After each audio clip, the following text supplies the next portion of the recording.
Sukses itu memang harus direncanakan. Karena orang yang tidak berencana sukses seperti berencana gagal. Toh, ini.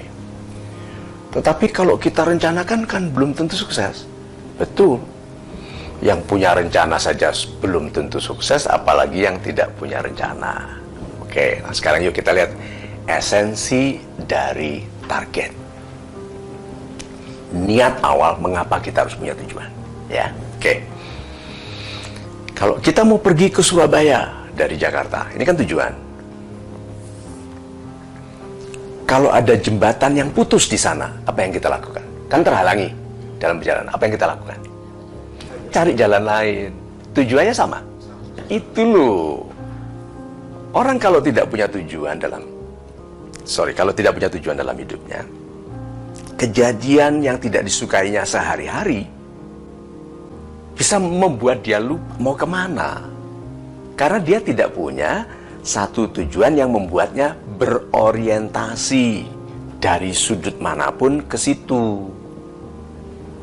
Makanya rencana itu harus akan tercapai. Tidak ada yang bisa menjamin, itu bagian dari yang gaib di masa depan. Tetapi kalau kita tidak punya tujuan, yang terjadi dalam keseharian kita membuat kita kehilangan arah. Oke, jadi tujuan utama, esensinya adalah bahwa tujuan itu dibutuhkan supaya dalam penyesuaian diri kita terhadap yang terjadi dalam keseharian tetap mengarahkan kita pada yang kita impikan atau yang kita cita-citakan. Dah, satu lagi. Orang yang punya tujuan lebih hemat menggunakan apapun karena tidak kesana dulu, karena dia jelas ke sana.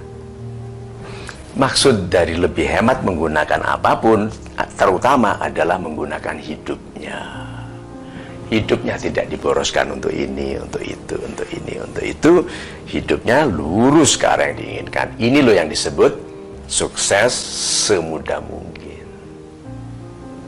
Sukses semudah mungkin itu bisa 40 tahun, bisa 50 tahun. Bilang, loh, kok 50 tahun sukses Pak Mario? Ya, untuk orang biasa 400 tahun. Orang ini 60 tahun mencapai yang dilakukannya, tapi kebesaran dari yang dicapainya membutuhkan orang biasa yang nggak fokus 400 tahun. Itu namanya sukses semudah mungkin. Tuh. Gampangnya ya memang oke, 30-an sudah sukses, oke, 40-an sudah sukses. Tapi yang penting adalah besarnya yang dicapainya. Nah, besar yang dicapainya ini berarti besar kemanfaatannya bagi sesama, bagi perlindungan alam, bagi pemuliaan ciptaan Tuhan. Ini besar. Rencana harus. Karena kita perlu untuk memfokuskan semua energi ke satu titik. Terus begini, bagaimana kalau salah? Kita salah tujuan, salah target. Kita harus percaya pada konsep kasih sayang Tuhan. Tuhan tidak sampai hati membiarkan orang baik salah arah, dituntun. Mencoba ke sana ketemu penasehat, mencoba ke sana ketemu kekasih palsu, mencoba ke sana gagal pernikahannya. Itu sehingga bilang, oh iya ya, seharusnya aku ke sana. Ternyata dia lihat, oh my God, ini mungkin yang dikatakan orang bahwa kadang-kadang sukses itu comes from the misstep. Kadang-kadang sukses itu terjadi karena salah langkah ke arah yang tepat. Apa artinya? Salah langkah ke arah yang tepat. Salah langkah karena itu bukan maksudnya. Ke arah yang tepat, arah yang dimaksudkan Tuhan baginya. Salah langkah karena maksud dia mau ke sana. Tapi karena dia disayangi sekali oleh Tuhan, disalahkan. Misstep. Jadi jangan kecil hati kalau salah langkah. Kalau selama niatnya baik, kesalahan dalam tujuan yang baik tetap lebih baik daripada berhasil mencuri, berhasil korupsi, berhasil menjabat untuk korupsi. Nah, jadi apakah harus ada rencana untuk sukses? Ya, harus. Soal rencananya bisa tercapai atau tidak, tapi yang pertama kali, the best plan is you. Kan you are your best plan. Jadi rencananya apa? Aku bergantung pada diriku.